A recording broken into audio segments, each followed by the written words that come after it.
Texas Hill Country, spring of 1878. The first time she was sold, it was for 3 sacks of feed and a mule with a bad leg. Sunlight burned low across the dry ridges when Susanna Oakes stepped down from the back of the wagon, her wrists raw from the rope and her lips split from thirst.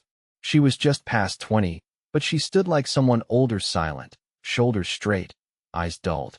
Behind her, the wagon groaned as it lurched away, leaving her in the dirt yard of a rundown farm outside Llano. The man she had been sold to was named Vern Lott. He smelled like old sweat and tobacco, and his eyes stayed too long on her.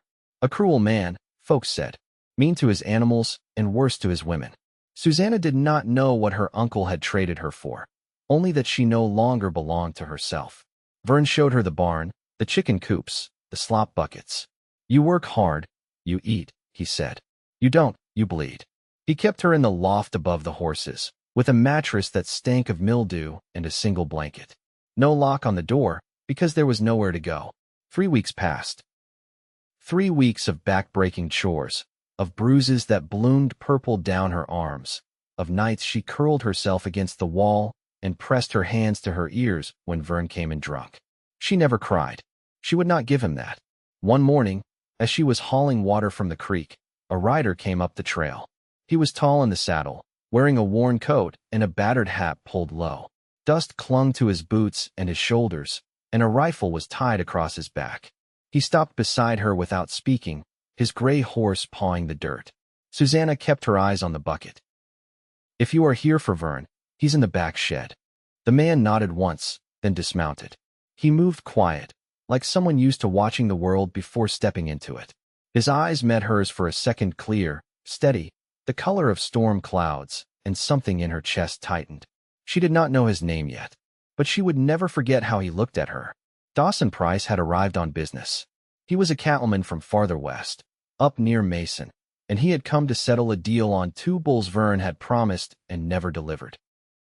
But what he found instead was a farm in worse condition than rumor told, and a woman with a split lip and a bruised cheek carrying more than her share of a man's work. He saw the way Vern spoke to her, heard the way he spat her name like a curse. And that night, when Vern passed out in his chair with a bottle in his hand, Dawson waited out by the fence until Susanna came to empty the slop. You his wife? Dawson asked. No, family. She shook her head. He bought me. Dawson was quiet a long moment. That legal? Does it matter? She whispered. The next day, Dawson did not leave. He stayed through breakfast, through the afternoon, helping fix a busted fence and offering to look at the lame roan Vern kept in the back stall. He watched Susanna without staring, and when she passed near, he stepped aside with a kind of gentleness that made her throat ache. That evening, Dawson asked Vern what it would cost to take the woman with him. Vern laughed. She cost me near nothing. But I like her. So if you want her, you pay double what I paid. Dawson's jaw clenched. How much? 6 sacks of feed and a new mule. Dawson said nothing for a minute.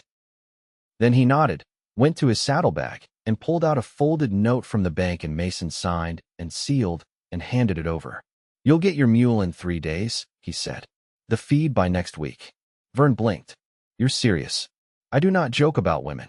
Susanna stood frozen on the porch, her hands shaking. She could not move, not even when Dawson walked slowly toward her, stopping a few feet away. You are free now, he said. Come if you want. Or stay. I will not force a thing. Her breath caught in her throat. Why? I did not like what I saw. He looked down. And I would like to marry you. She stared at him like he had spoken a foreign tongue. You do not know me. No, he said. But I would like to. She looked back at the house, at the cracked windows and the broken gate, and the man still snoring in the chair. And then she looked at Dawson again. I will come, she said, voice low. He led her to his horse, helped her up, and rode with her west into the falling dusk. They did not speak much the first few miles. But when night came, he made camp beneath a cottonwood and gave her the blanket and half his stew. She sat across from him, her knees drawn up, watching the flames flicker in the dark. You really meant to marry me? She asked. If you will have me. And why would you want someone like me? Dawson looked at her then, his eyes steady. Because you held your head high even when you were hurting. Because you never begged. Because I saw you, and I could not look away. The wind rustled through the trees. She did not answer, but her eyes stayed on him a long time. In the days that followed, he took her to a small town called Dawson, where he had a cabin and a stretch of land with cattle and a wide garden waiting to be planted. No one asked questions. Folks in the hill country knew better than to dig into another's past. Susanna slept in the spare room for the first week. But each evening, she found herself sitting beside Dawson on the porch, hands wrapped around a mug of coffee, listening to the crickets and the soft creak of the windmill. He never touched her without asking, never raised his voice. He laughed low and easy, and when he looked at her, it was like she mattered. One night, after dinner, he placed a small tin ring in her hand. "I can get you better," he said, "but I wanted to ask you proper." She stared at it for a long moment, then whispered, "Yes." He took her hand, and when he kissed her fingers, she closed her eyes and breathed for the first time in weeks. They married in town the next morning under the chapel's wooden cross, just the two of them and the preacher's wife as witness. Afterward, Dawson led her to the wagon, helped her up, and whispered, "Home." And this time it was. April light fell soft through the pine trees beyond the cabin window, slanting gold across the floorboards as Susanna knelt by the hearth, coaxing flame from kindling. The morning was cool, the kind of hill country spring chill that lingered even when the sun was high. She wore one of the dresses Dawson had picked up from the general store, a faded blue calico, the waist a little loose but the stitching strong. Her hands moved with quiet purpose, and beside her, the kettle began to hum. He'd left early, before first light, to ride the north fence line. Said the cattle had been drifting too close to his neighbor's property, and he wanted to mend the wire before it turned into trouble. She'd offered to go, but he only touched her shoulder and said, "It's muddy down that way. I'd rather you stayed dry." By the time he returned, the sun sat high and warm, and the scent of baking bread drifted out the open windows. He came in dusty, his collar damp with sweat, and a fresh scratch across one knuckle. "Wire's holding for now," he said, washing up in the basin near the door. "Found where the calves were pushing through. I'll reinforce it better tomorrow." Susanna folded a cloth and laid it over the loaf cooling on the table. "You cut your hand." "Just a scrape." She moved toward him, tore a strip of clean linen from a roll by the stove, and dipped it in cool water. He didn't flinch when she wrapped it, but his eyes stayed on hers, quiet and steady. "You always fix everything yourself?" she asked. "Most things. Easier than asking a man twice." She tied the cloth snug.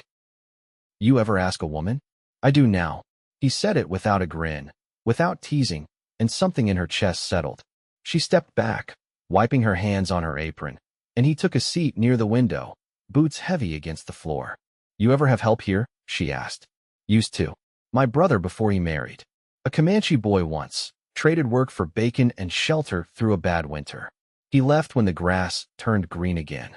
Ever think about hiring someone full-time? Hired men talk too much." She smiled faintly, then turned toward the stove. The bread crust crackled softly as it cooled. Later, she walked the fence line near the pasture, a basket on her arm filled with eggs and a jar of cooled grease. The hens had taken to roosting under the wagon, and she had to crouch low to reach them. Behind her, the wind moved through the dry grass in long, whispering waves. A rustle came from the trees near the creek. She stood, basket on her hip, and waited.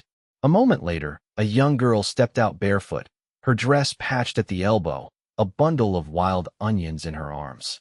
Susanna didn't move. The girl blinked, then said, "I ain't stealing.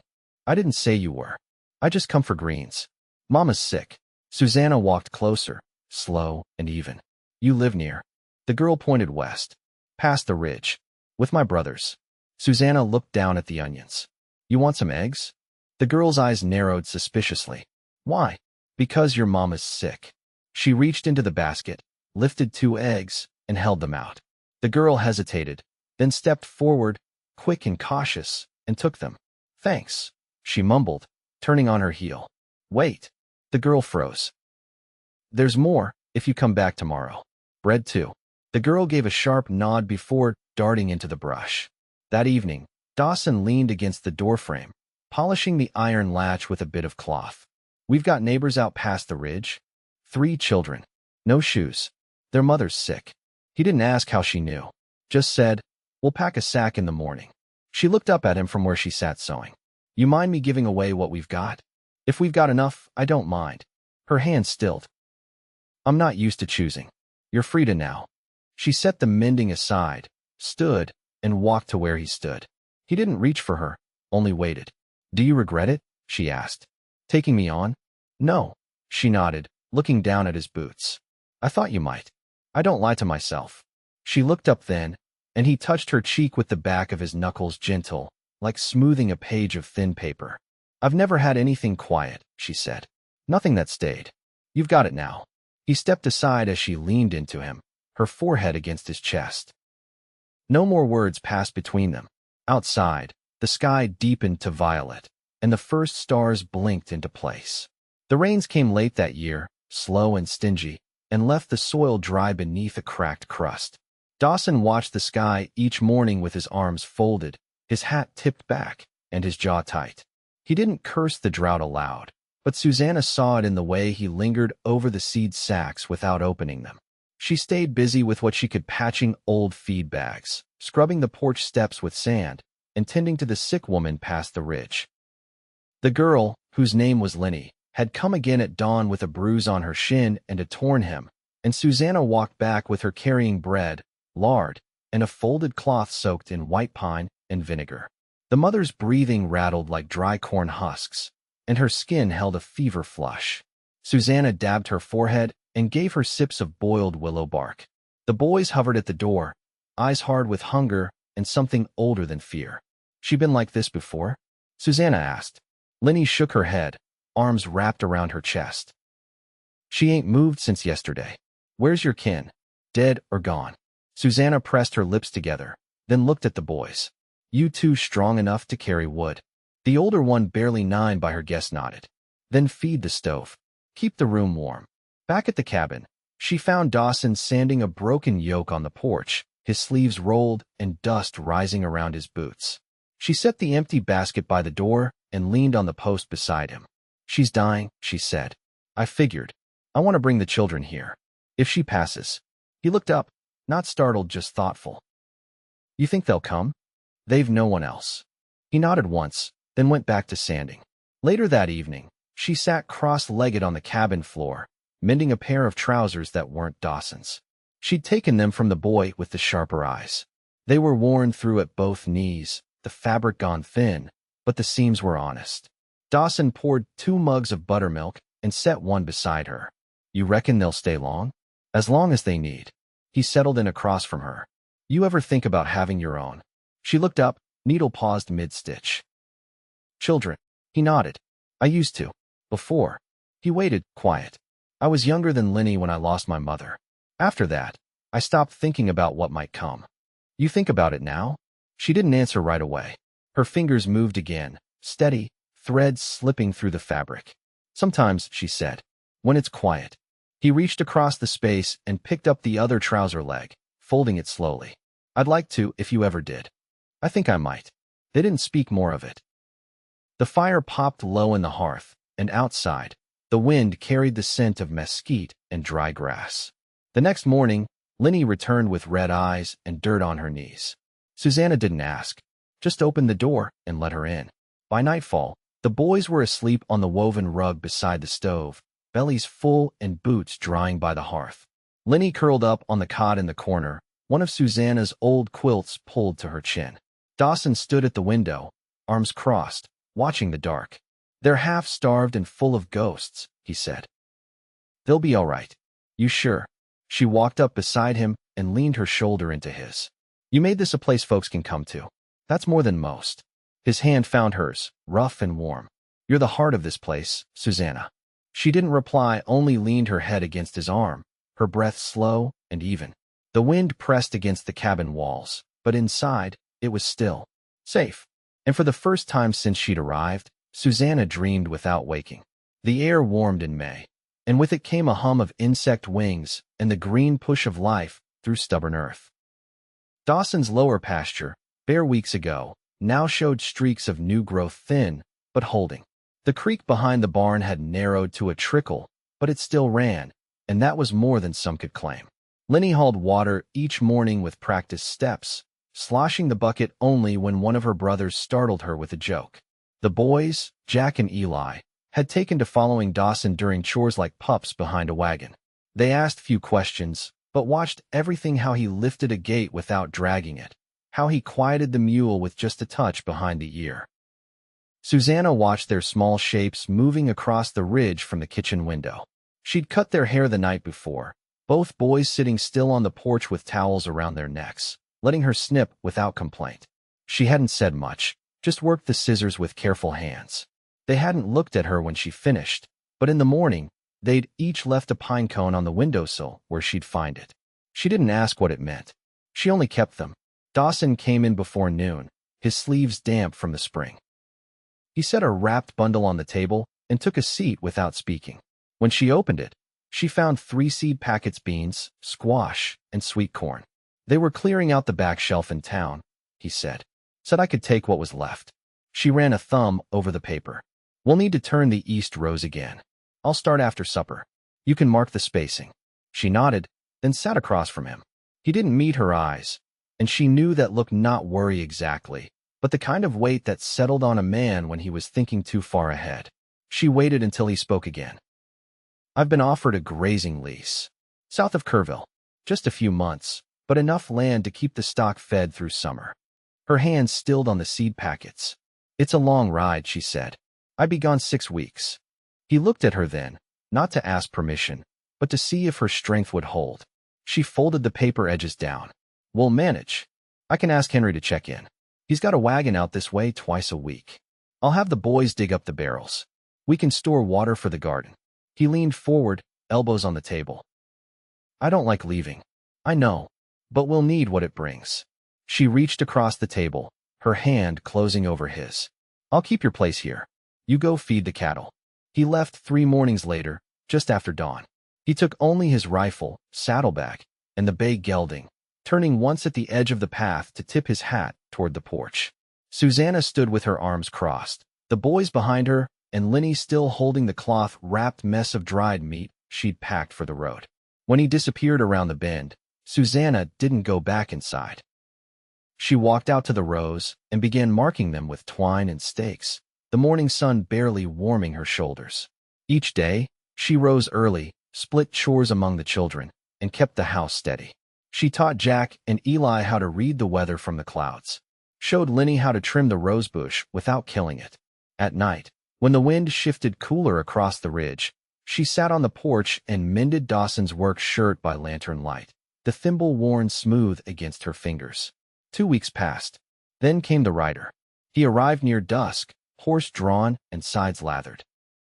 A young man with a wide mouth and hands that shook when he dismounted. He held out a folded note, his voice thin. For Mrs. Price. She took it, unfolded it slowly. Dawson's writing lean, slanted. No salutation. No wasted ink. Just the facts. There'd been flooding near the lease. A rock slide. 2 steers lost. But he was safe, staying west until the trail dried. 2 weeks longer, maybe 3. She folded the note and slid it into the seam of the cupboard. Thank you, she said to the rider. He nodded, then glanced toward the barn. You need help? She studied him a moment. He was thin, with sunburned ears and a torn bootlace. You can pitch hay till dark, she said, if you earn your supper. He stayed 3 nights, worked quiet, then moved on. She didn't ask his name. By the 4th week, the squash showed blossoms, and the beans sent up their first curling shoots. She caught Jack sneaking a look at Dawson's tool shed, eyes narrowed with curiosity. She let him be. One night, the oil ran low, and she sat by the window sewing by moonlight. Linny came and sat beside her without speaking, her knees hugged to her chest. After a while, the girl whispered, You think he'll come back? Susanna didn't pretend to misunderstand. Yes. How do you know? She placed her needle down. Because he said he would. Linny nodded once, then rested her head on Susanna's arm. When Dawson finally returned, it was just past the solstice. He came as the air shifted again, heavy with storm promise. Susanna saw him first, his hat dark with sweat, his shirt torn at the elbow, dust streaked across his face. He stopped short at the rise, eyes scanning the rows, the porch, the wash strung between trees. She stepped out, wiping her hands on her skirt. He didn't speak, just walked to her and placed his hands on her waist, thumb brushing the edge of her apron. Still here, he said. So are you. She leaned in, her forehead against his chest. Behind them, the boys argued over a fishing line. Lenny hummed something soft as she shelled peas. The wind lifted through the trees, and the first drops of rain touched the ground. He rested his chin on her hair and whispered, "Let's never go hungry." She nodded, her arms around him, and for the first time since he'd left, she let herself breathe all the way in. The barn roof needed tending before the summer storm set in. Dawson set to work before the dew lifted, hammer in one hand, a bucket of nails hooked on his belt. Jack and Eli passed him up new boards, their palms dusty and faces streaked with sweat before the sun even reached its peak. He didn't have to ask them twice now. When he nodded, they moved. That quiet trust had taken root steady as cottonwood, and he didn't take it for granted. Below, Susanna was thinning the squash, her straw bonnet shading her face, sleeves rolled to her elbows. Lenny knelt beside her, careful with each tug of the sproutlings. They'd turned the edge of the garden into a patch for herbs, basil, horehound, tansy, all planted from snippets traded for hand-stitched dish towels in town. The women had started bringing her scraps without asking, and Susanna never turned them down. At supper, Dawson washed up at the pump, passing the tin basin to Jack and letting Eli fill it again. The porch was shaded and cool, and the pie blackberry from the bramble near the creek rested on the windowsill, cooling against the faint breeze. "I've been thinking," Susanna said, setting a plate in front of him. "We could build on." Dawson looked up from his beans. "Where?" East side, past the rain barrel. "There's space enough for a new room." He rested his fork. "Planning to put me out?" "For the children. They're old enough now." He nodded slowly. "I could start cutting pine next week, if we can get a hand to help raise the frame. Lenny can ask Mr. Bayer's boy. He owes us for that poultice." Lenny looked up from her plate. "He'll help, long as he doesn't have to talk much." Dawson chuckled low. "That I understand." After supper, Susanna handed Dawson a folded cloth. Inside was a letter, the seal already cracked. "It came this morning. From Mason." He opened it slowly, his brow furrowing as he read. "They're selling the old Price place," he said. "My brother's widow wants no part of it. Offered it to me first." Susanna reached for the empty cups. "You want it?" He looked toward the pasture, where the sky had turned to soft copper. "Not to live in, but I could ride out, collect what's left. There's still tools there, maybe some old harnesses." She nodded, stacking the plates. "We'll keep supper warm when you come back." The trip took him 4 days. When he returned, he carried a satchel of rusted iron, a cracked bridle, and a box of papers wrapped in oilskin. He didn't say much about the house itself. Just set the box on the table and said, "There's something in here you'll want." Later, after the children had gone to bed, she opened it. Inside were letters, old and yellowed. Some written by Dawson's mother, others by a hand she didn't know.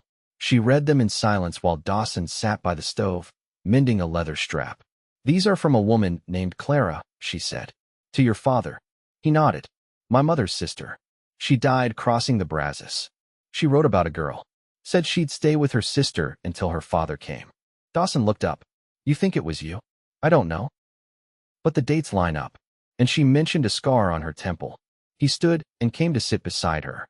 He touched her hair back from her brow, where the faint mark curved just beneath the hairline. "You always wondered," he said. She nodded.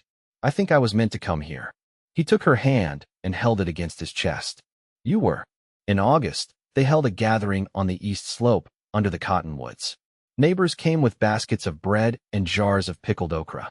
The new room stood half-framed, but solid, and the men hauled the last beam into place before sunset. Someone brought a fiddle. Someone else passed around cider. The children ran barefoot through the grass, Jack chasing Eli with a stick sword, Lenny showing the younger girls how to braid wildflowers into their hair. Dawson found Susanna near the fire, her apron dusted with flour, her cheeks flushed. "You get a moment's rest?" he asked. "Hardly," but she smiled. He offered his arm. "Walk with me." They stepped beyond the circle of lanterns, into the slope where the stars stretched wide and clear. Crickets sang low in the grass, and the air was thick with the scent of heat and sage. He stopped near the garden fence, where the squash vines curled thick and green. "I want to add another row next season," he said, "and maybe build a second coop." She leaned into his side. We'll need more jars. We'll need more hands. She rested her head against his shoulder. Then we'll raise them. He turned toward her, both hands at her waist. You've given me more than I ever hoped to have, he said. I only gave you what you made room for. He leaned in and kissed her, slow and sure. The wind stirred the leaves overhead. Somewhere behind them, Lenny's laugh rang out, clear and high. A dog barked once near the barn, then quieted. They stood there while the night deepened, holding on to each other like the world had finally gone still around them. And for once it had. Years later, the house still stood. The garden grew thick each spring, and the porch bore the weight of more boots than it had in the beginning. Jack and Eli grew tall and lean, and Lenny learned midwifery from the widow who lived near the creek. The boys built their own cabin just across the ridge, and when they left, they came back with wives and children of their own. Dawson carved a cradle from mesquite for their first child together, a girl with her mother's quiet eyes and her father's steady hands.